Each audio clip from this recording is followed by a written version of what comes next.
Magandang umaga. Narito na nga ang update sa ating minomonitor na si Tropical Storm Josie. Ito ay may international name na Haishun. Ito ay galing sa China na ang ibig sabihin ay God of Sea.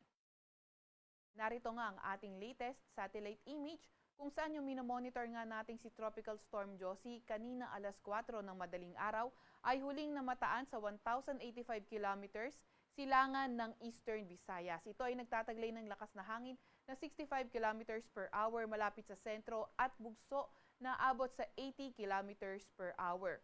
Kumikilos sa direksyong northwest sa bilis na 25 kilometers per hour. Sa susunod na slide, ipapakita na nga natin yung track forecast netong si Bagyong Josie.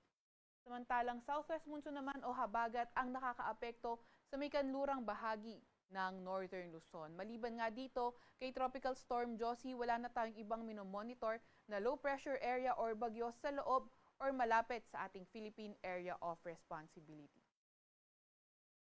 Narito nga yung track forecast natin kay Bagyong Josie. So inaasahan natin, generally kikilos ito sa direksyong Hilaga until tomorrow and then afterwards, ito ay kikilos na sa direksyong northeastward throughout the forecast period. Inaasahan nga din natin na since napakalapit itong si Josie sa boundary ng ating PAR line, ay lalabas na rin agad ito ng ating Philippine Area of Responsibility tonight or tomorrow morning. In the next 12 hours, inaasahang hihina itong si Josie at magiging isa na lamang tropical depression and by tomorrow, posibleng isa na nga lamang itong low pressure area. Iyan ay dahil sa unfavorable condition. Sa ngayon naman, walang direktang epekto itong si Josie sa anumang parte ng ating bansa, pero ang southwest monsoon o habagat ay magdadala ng mga bugso ng mga malalakas na hangin ngayong araw sa Ilocos Region, sa may Cordillera Administrative Region, Cagayan Valley, Central Luzon, sa may Cavite, sa may Batangas, sa may Occidental Mindoro. By tomorrow naman, inaasahan yung mga bugso ng mga malalakas na hangin sa Ilocos Region, sa may Abra, sa may Apayao, sa may Zambales, Bataan, Batangas, sa may Bataan, Batanes at Babuyan Islands. Sa Thursday naman, sa may Ilocos Region, sa may Abra, Apayao, sa may Batanes at sa may Babuyan Islands.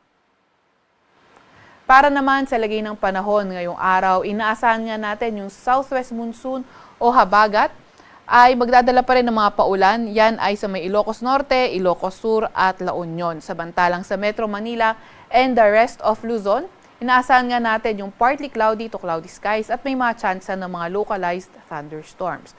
So inaasahan natin by tomorrow, which is Wednesday to Thursday, sa Metro Manila and buong Luzon ay makakaranas na ng magandang panahon. Pero pagdating ng Friday at Saturday, posibleng muling magpaulan ang southwest monsoon sa may kanlurang bahagi ng northern at central Luzon. Agwat ng temperatura ngayong araw sa Metro Manila ay 24 to 32 degrees Celsius, 25 to 32 degrees Celsius sa may Legazpi, at 17 to 24 degrees Celsius naman sa may Baguio. Agwat ang temperatura sa Puerto Princesa ngayong araw, pati na rin sa may Kalayaan Islands ay 25 to 32 degrees Celsius. Para naman sa lagay ng panahon sa Visayas at Mindanao, inaasahan nga rin natin yung fair weather condition at may mga tsansa ng mga localized thunderstorms. Inaasahan magpapatuloy yung ganitong panahon in the next at least 3 to 5 days. Pero since malayo nga yung span of 5 days, so posible pa ito magbago kaya patuloy pa rin tayong mag-aantabay sa mga update na ilalabas ng Pag-asa. Agwat ng temperatura ngayong araw sa Cebu at Tacloban ay 25 to 32 degrees Celsius. 24 to 32 degrees Celsius naman sa Iloilo at Cagayan de Oro, at 25 to 33 degrees Celsius naman sa may Davao. Sa kasalukuyan, wala pa rin naman tayong gale warning sa kahit anong dagat baybay ng ating bansa.